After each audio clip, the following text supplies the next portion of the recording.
कृषी महत्त्वाची बातमी। लोकसभेची सदस्य संख्या 824 जागांपर्यंत वाढवण्याची शिफारस आहे। पंतप्रधानांच्या आर्थिक सल्लागार परिषदेने ही शिफारस केली आहे। मतदारसंघ 2 किंवा 3 भागांमध्ये विभागण्यासाठी बहुघटकीय निकषांचा प्रस्ताव दिला गेलेला आहे।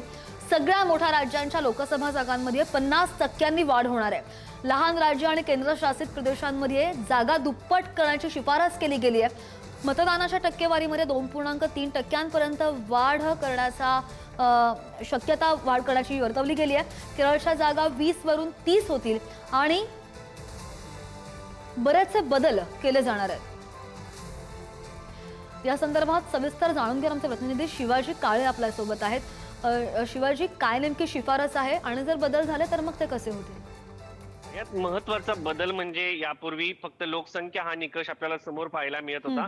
यामध्ये जे बदल झालेले आहेत त्यामध्ये पहिला महत्त्वाचा निकष म्हणजे अनुसूचित जाती, जमाती, मतदारसंघाचा आकार यासारखं त्याच्यासह मतदारसंघाची भौगोलिक स्थिती याचा विचार करण्याची शिफारस यामध्ये करण्यात आलेली आहे। सगळ्यात महत्त्वाचं म्हणजे 824 पर्यंत ही संख्या होत असताना साधारण 170 मतदारसंघाचं विभाजन करायचं आहे आणि त्याच्यामध्ये 59 मतदारसंघांचं 2 मतदारसंघामध्ये विभाजन करा असं सांगण्यात आलेलं आहे।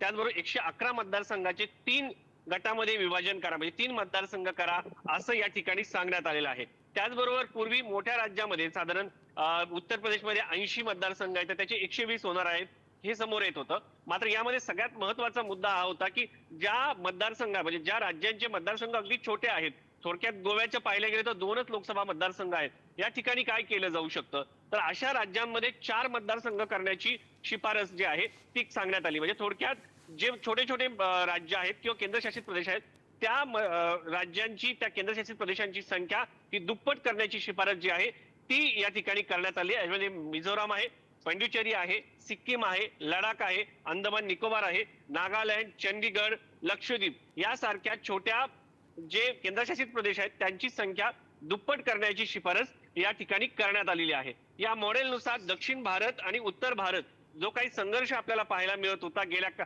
आता मध्यंतरी जे विधेयक आलं होतं ते फेटाळलं गेलं, त्या दरम्यानचा हा संघर्ष कमी करण्यासाठी देखील विचार करण्यात आलेला आहे। त्यामध्ये लोकसभेतील दक्षिण भारतातील जो वाटा आहे हा 23.6 होणार आहे नवीन ज्या निकषानुसार, आणि पूर्वी जो सध्या जो होता तो 23.7 होता। काही 0.1% फरक या ठिकाणी आपल्याला पाहायला मिळणार आहे। उत्तर भारतातील 6 सर्वाधिक लोकसंख्या असलेल्या राज्यामध्ये जर विचार केला तर 42 साधारणपणे विचार केला तर 45.2% हा वाटा त्यांचा नव्या निकषानुसार होणार आहे आणि जुना निकष हा 45.6% होता।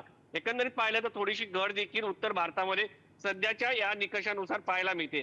आता या सगळ्या संदर्भामध्ये आतापर्यंत 2009 आणि 2024 पर्यंत ज्या निवडणुका झालेल्या आहेत त्या माहितीच्या आधारे हा डाटा तयार करण्यात आलेला आहे आणि या डाट्याच्या नुसार जर पाहिलं गेलं तर आत्ताचं जे विधेयक आलं होतं जे लोकसभेमध्ये फेटाळलं गेलं ते 2011च्या जनगणनेनुसार होतं। आत्ताची जी शिफारस आलेली आहे ती नव्या 2027च्या जनगणनेच्या आधारावरती करण्यात यावी अशी माहिती जी आहे या अहवालात देण्यात आलेली आहे। त्यामुळे केंद्र सरकार या अहवालाकडे कशा पद्धतीने पाहतं आणि भविष्यात या प्रस्तावाला मंजुरी मिळते का याकडे सुद्धा लक्ष असेल। शिवाजी, धन्यवाद दिलेल्या सगळ्या सविस्तर अपडेटसाठी।